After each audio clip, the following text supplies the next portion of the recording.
Shri Javed Ashraf. First, I will invite Foreign Secretary to make some opening remarks, and thereafter we can take questions from all of you. Sir, the floor is yours. Thank you, Ranveer. Ambassador Javed Ashraf, friends from the media, very good afternoon. Bharat के इस गणतंत्र दिवस पे आप सबको हार्दिक शुभकामनाएं. As you all know, French President, His Excellency Mr. Emmanuel Macron is currently on a state visit to India, and he is also the chief guest for India's Republic Day today. President Macron landed in Jaipur yesterday afternoon, and in a rare gesture, Honorable Prime Minister Shri Narendra Modi ji travelled to Jaipur to welcome him there. I think if somebody can reduce the echo a bit, please.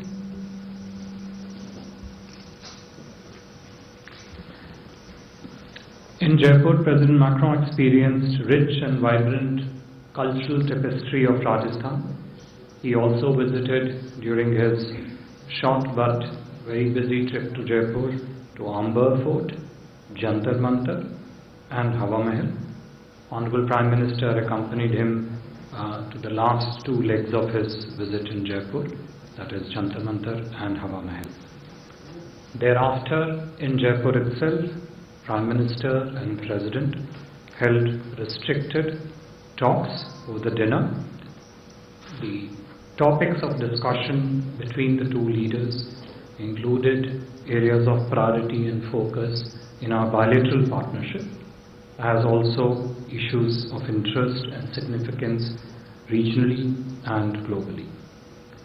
Today, President Macron witnessed the Republic Day parade in New Delhi. All of us also saw the 2nd Infantry Regiment of the French Foreign Legion marching past the Kartavya Path earlier this morning, alongside France's 2 Rafale aircraft and 1 Phoenix multi-role transport tanker, which flew in the skies above. This evening, in fact later this afternoon, President Macron would attend the at-home reception hosted by Honorable Rashtrapati ji. And in a departure from a normal convention, Honorable Rashtrapati ji will also host a state banquet in honor of President Macron later in the evening today. French President is accompanied by a 40-member strong delegation. The delegation includes 3 ministers, Ministers of Foreign Affairs, Defense and Culture. In fact, as we speak, External Affairs Minister is meeting his French counterpart, the newly appointed Foreign Minister of France, Mr. Stéphane Séjourné. President Macron's visit comes after the historic visit of Prime Minister Modi to Paris in July last year, where Prime Minister Modi was the guest of honor on the occasion of the French National Day, which also commemorated the 25th anniversary of the India-France strategic partnership. You would recall that last year at the Bastille Day parade, Punjab Regiment and Rajputana Rifle troops had marched on the Champs-Élysées Avenue of Paris. It is not very often, as evidence would show, that the leaders of 2 countries are guests of honor in each other's successive National Day celebrations. Also, this is the 6th time that a French leader has come for India's Republic Day, maximum for any country. Also, this is President Macron's 3rd visit to India, after his first state visit in his previous tenure in March 2018 and 2nd for the G20 Leaders Summit in September last year. The 2 leaders have had extensive exchanges over the last year, having met 6 times alone in 2023 and 4 times in the last 6 months alone. a clear reflection of the importance attached by both the leaders to this partnership, as also the intensity of high-level supervision and direction to the relationship.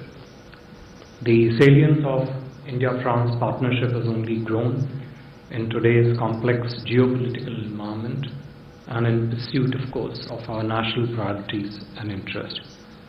You would recall that in July last year, the two sides had adopted the Horizon 2047 roadmap and Indo-Pacific roadmap, thus laying out a clear long-term vision of partnership, both in bilateral space as also what would be shared priorities globally.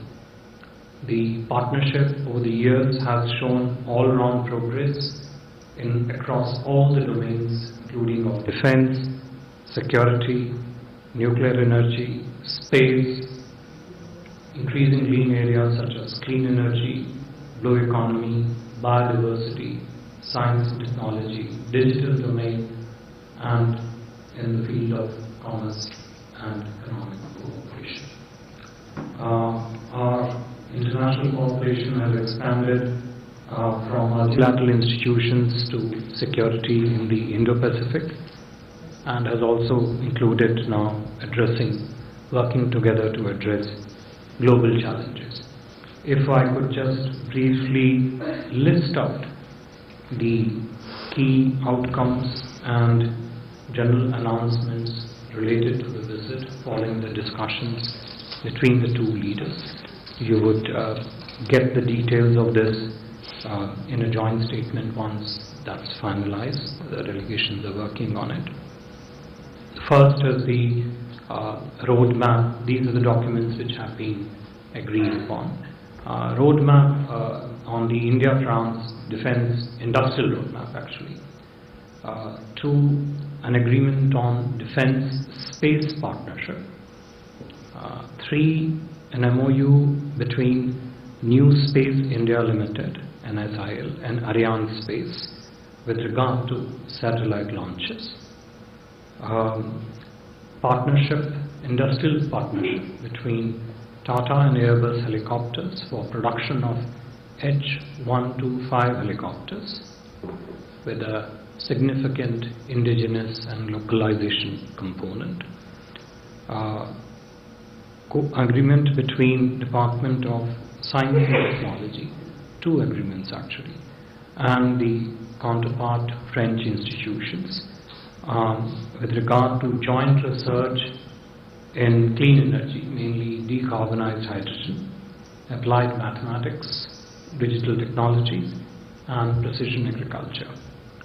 Also, an agreement between 2 ministries of health on healthcare cooperation, education, training and research. This would include the space of digital health and use of artificial intelligence in the healthcare sector. Also, an agreement on cooperation in the fields of public administration and reforms and sustainable urban developments. Besides, in terms of announcement, it's been agreed that the year 2026 will be celebrated as India-France Year of Innovation. And following up on the decision which was taken at during the Prime Minister's visit to France last year, the Indian Consulate in southern city of France in Marseille and the French Bureau in Hyderabad are now fully ready to be operational. 3, announcement on young professional scheme to essentially promote exchanges of professionals between 18 and 35 years of age under the overall framework of India-France Migration and Mobility Partnership Agreement. Also,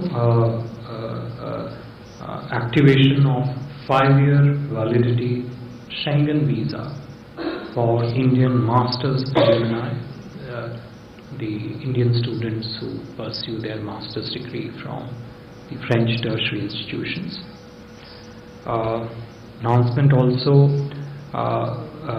by both the countries to set up a solar academy in Senegal under the Star C program of the International Solar Alliance, which, as you know, India and France had launched in 2015. And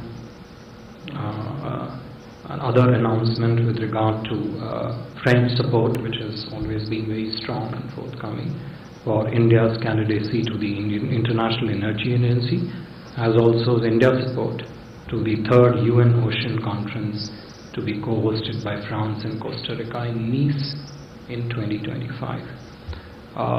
These are, as you can see from the agreements that have been arrived at and the announcements that the two sides will make. It has been a visit which has been very heavy in terms of its substantive outcome, as also the richness of discussions between the two leaders. I would stop here and take questions. Thank you. We now open the floor for questions. Please do take your name and your organization before you ask the question so that we have our transcript in order. We start here. Siddhant. Hi sir, Siddhant from MEA. My question is, you talked about the defense aspect. If you can elaborate on that bit, especially was there any conversation on the Rafale M and the Scorpion submarine, which is something part of a conversation between the two sides?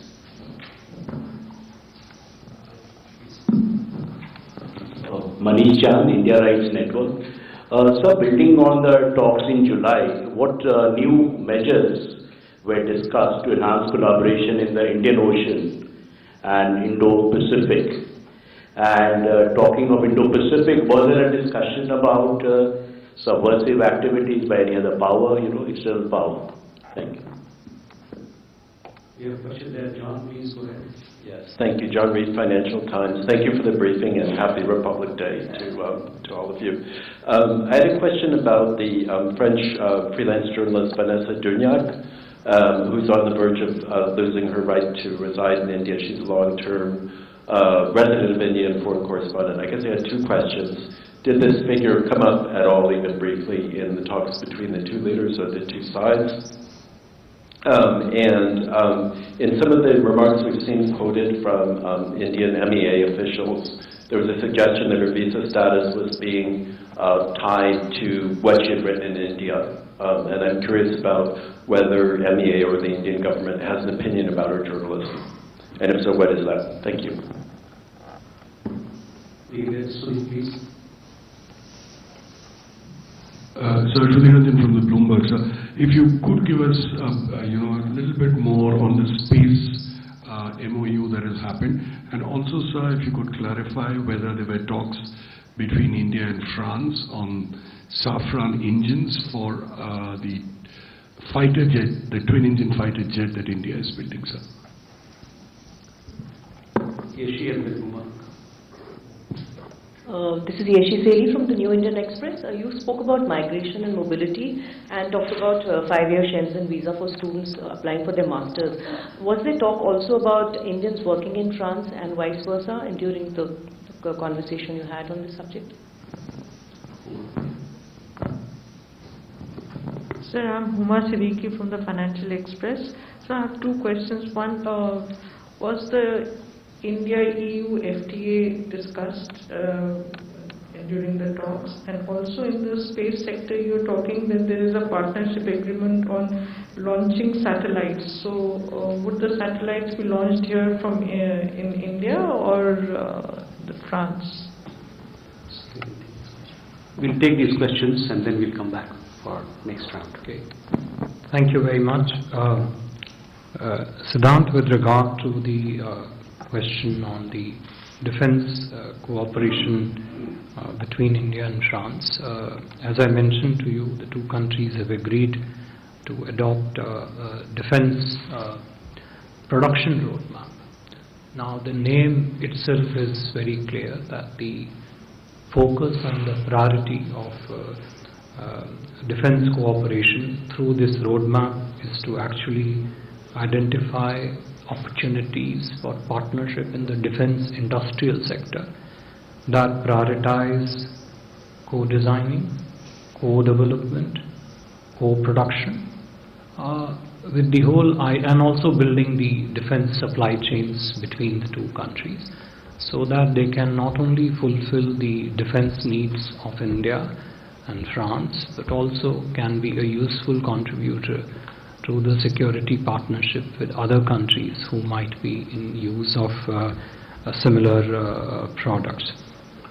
In terms of the range of domains, including the technology space that the industrial roadmap will aim to achieve, it would include both air and space technologies, maritime technology, including the underwater domain awareness.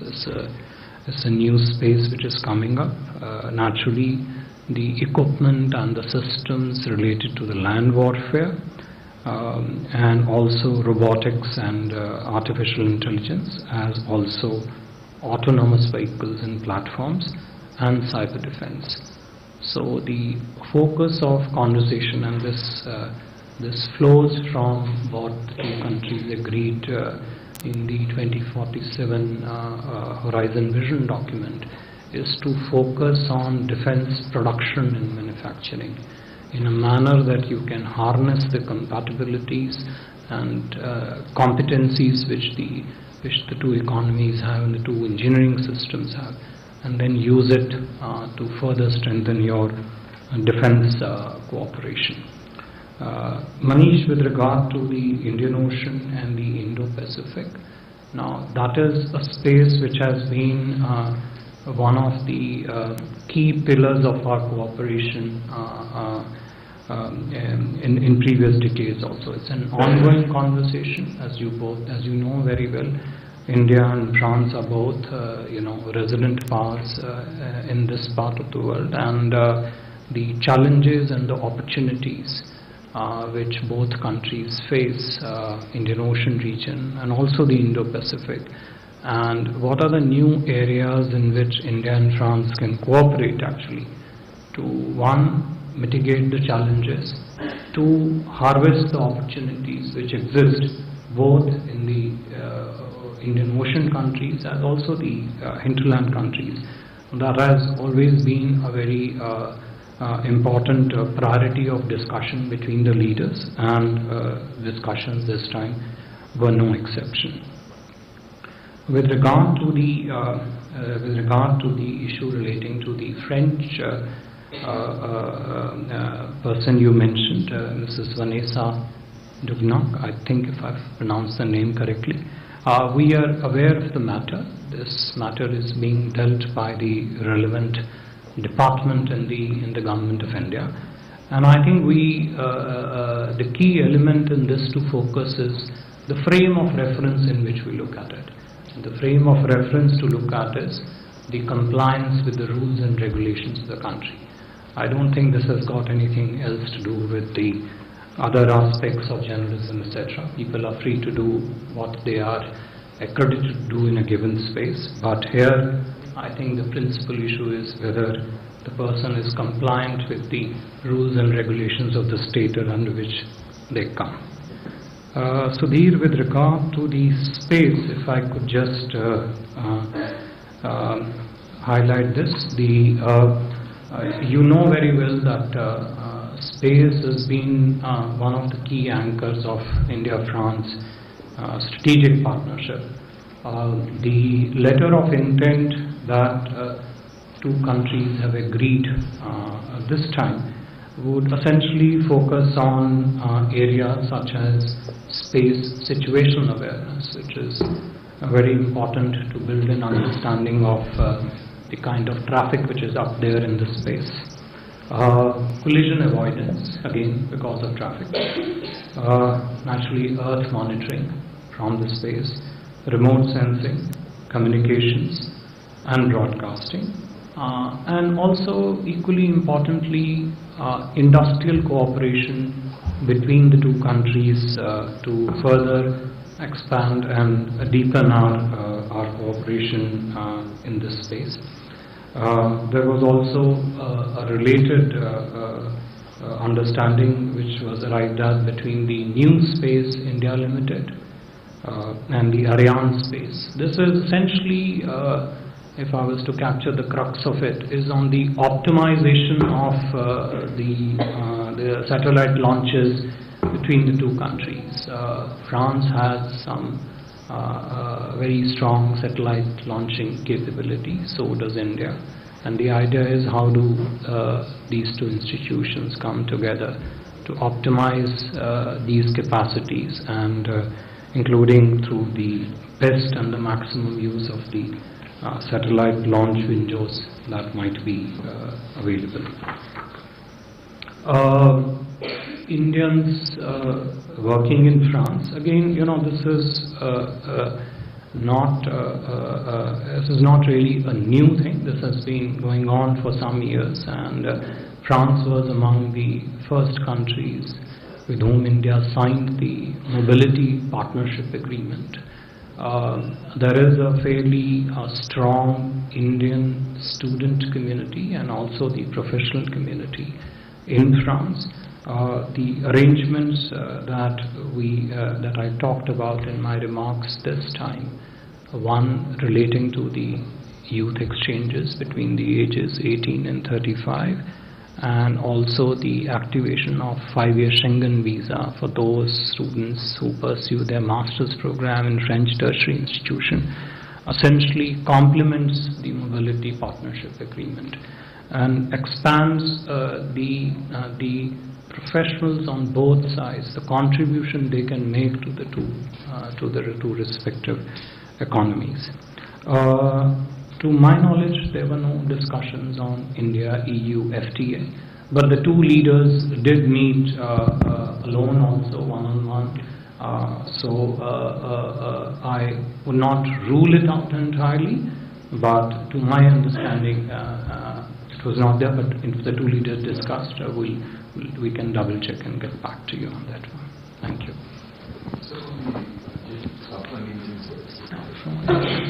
Was there any intelligence for the fighter jet program? This is a subject of ongoing discussions between DRDO's ADA and GTRE and Safran. Now, the issue is really about arriving at a set of specifications that comply with our future fighter jet requirements. So this always features in the conversation between the President and the Prime Minister, because what we are looking for is not just a manufacturing transfer of technology, which is essentially keeps you going with the same crutches that you have been going on for the last 6 decades, but to work in the actual design phase, metallurgical aspects, etc.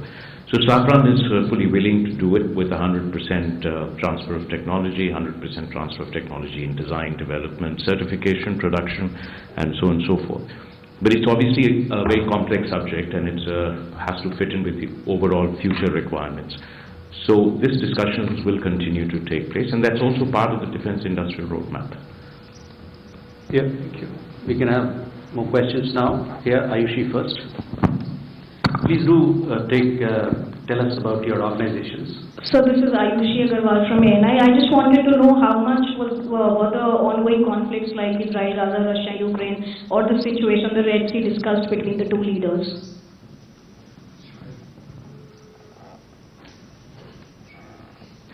Sir, Sridhar from the Asian Age and Technical Chronicle. So you mentioned about the defense industrial roadmap, co-design, co-development, co-production, but I want to know the specific status of the plan to acquire the 26 naval variant of the Rafales. At what is the stage? Is it still under discussion, or is it finalized? What's going on in that? And also the plan to build 3 submarines. There was a reference to it in the joint communique last year briefly, that was pulled down. So just on these 2 aspects, and also on the civil nuclear also, is any forward movement? Thank you. Hi, Smita Sharma, I work independently. Just 2 quick related questions. One, the issue of Vanessa Duniak, the journalist. Have it been raised by the French authorities either during the talks or in the lead up to the talks? And B, in terms of, because we've seen the desert night operations between the Indian Air Force personnel of UAE, India and France in the Arabian Sea region. Are we looking at perhaps a broader military cooperation towards maritime security in the Red Sea region? I'll just build on Smita's question. This is Sohasini Haider from The Hindu. India and France, were there discussions on the two countries working in third regions, in a sense, not just in Indo-Pacific, but also in the Middle East, and what specifically there are. I also just had a request, which is that if the joint statement could be brought out before the press conference, it's easier for us to actually know what we're asking about, because otherwise it's, you know, it comes in reverse. And another question, just to follow up on the civil nuclear deal. It's 15 years since the MOU, 3 years since the techno-commercial offer came from France for the Jetapur project. There are discussions now on SMRs, I understand, but should we assume that the Jetapur project for 9,900 megawatts or so is now is on pause, is not moving forward, and is it essentially about the issues they have over the legal issues, over or is it about costing? Last two more questions this side. So I'm Akhilesh Suman, I'm freelancing now. Prime Minister Narendra Modi met President Macron at a time when Gaza and Israel are fighting. So was there any idea? Was there any convergence on the issue that how to create peace in that region, because it is also affecting Indian interest in many parts of the world?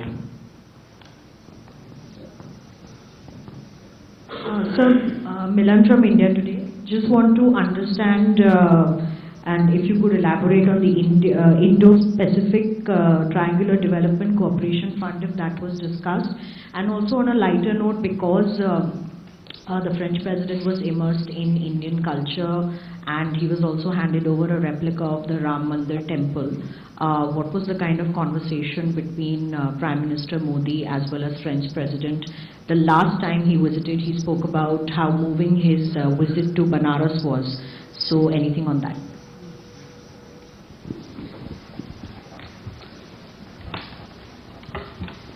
Thank you very much. Let me start with the question surrounding this entire set of issues relating to the developments in the region. Russia-Ukraine conflict, what's happening in the Red Sea. Akhilesh, you talked about what's happening in Gaza. As I mentioned to you in my opening remarks, that the two leaders, when they met, they discussed not just areas of priority and focus in our bilateral partnership, but also focused quite a lot on what's happening in different parts of the world. Naturally, the ongoing conflict in Gaza and its various dimensions, the terror dimension, the humanitarian dimension, the civil disruption dimension, all those things came up for discussion, and both leaders shared their perspective.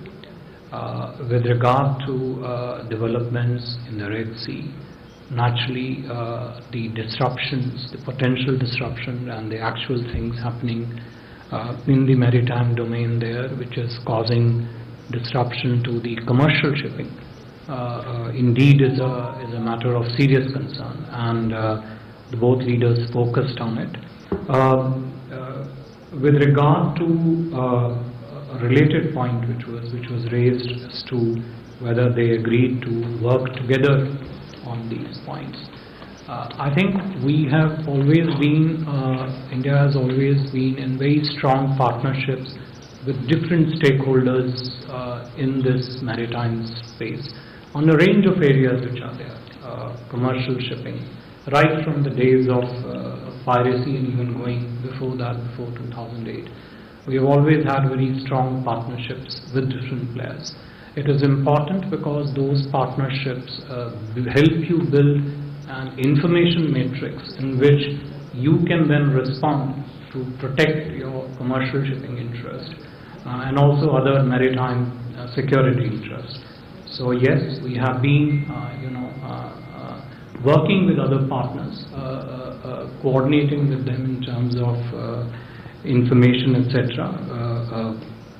In terms of the maritime security in particular. With regard to the economic dimension of partnership in third countries, that was another point which was brought out. Yes, that has been for quite some time a very strong area of focus when we talk what we can do in other countries. And in this regard, the countries of the Indo-Pacific, countries of the Indian Ocean region, some of the countries in Africa. I talked about one of the announcements of a project under International Solar Alliance, and the point relating to the Indo-Pacific Fund that you talked about essentially comes in that. And this is not the first country with which India has set up such funds. We have done similar partnerships with Germany, we have done similar partnerships with UK, and France adds to this list of growing partnerships that India has to see how the capacities and complementarities of the two countries, two systems come together to pursue our shared interests and objectives in the third countries. With regard to the nuclear space that you asked, I'll of course relay your guidance to the negotiators that they should keep the interest of the media in mind while negotiating their joint statements. I look at it positively. It also helps when it comes later on, in many ways. But anyway, that's look. It would not be really fair for me to comment on really your assumptions, whether it's on pause or not. Those are your assumptions. But what I would say is that there are several elements of the civil nuclear energy partnership that needs to be kept in mind. There are, of course, the whole lot of technical and engineering elements. You mentioned about the techno-commercial arrangement that the two countries had agreed on this close to 10,000 megawatt project. There are elements relating to putting in place a financing mechanism that begins to address such things. There are issues relating to the localization, which both the EDF and the NPCIL are working together. So the two entities on both sides, the NPCIL on the Indian side and the EDF on the French side, have essentially been trying to move forward on these issues, and a whole lot of progress has been made in order to ensure that what we put on the ground is one, financially viable, cost effective, has a localizational component, but we are doing so under a very strong strategic commitment to the partnership on civil nuclear energy space. So from our side, the perspective on the principles in which we view this partnership, the specifics, the way we take it forward, is absolutely clear. SMR is a relatively new space in terms of discussions between the two countries. Smaller size, but the issues pertaining to engineering elements of it, and you would know that India has its own reasonably strong SMR program. So technology needs to come together, the viability needs to come together, and its positioning in the overall energy mix needs to come together. So those are very positive, forward-leaning, ongoing conversations between the two countries, and that's the frame in which we would put it. With regard to the journalist that you mentioned, I have already mentioned to you the frame of reference we look at. This has been brought to our attention by the French side, both prior to the visit and during the visit, and we have shared with them, and they appreciate this understanding that the frame of reference in which we are looking at is the compliance agreement, and the relevant departments are seized of the matter. and looking at it from all the angles that there are to look at it. You look, those are, on the marine part of the Rafale aircraft, those are, as came up during the Global Vision 2047 Global Vision document also, and you would remember the presser that we did afterwards.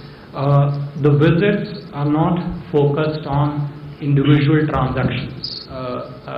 I have mentioned this several times that the India-France strategic partnership, when that strategic partnership looks at defense cooperation, security cooperation, it looks at it from a very holistic perspective. One, it looks at it a perspective that how it strengthens the sovereignty and the strategic security space between the two countries.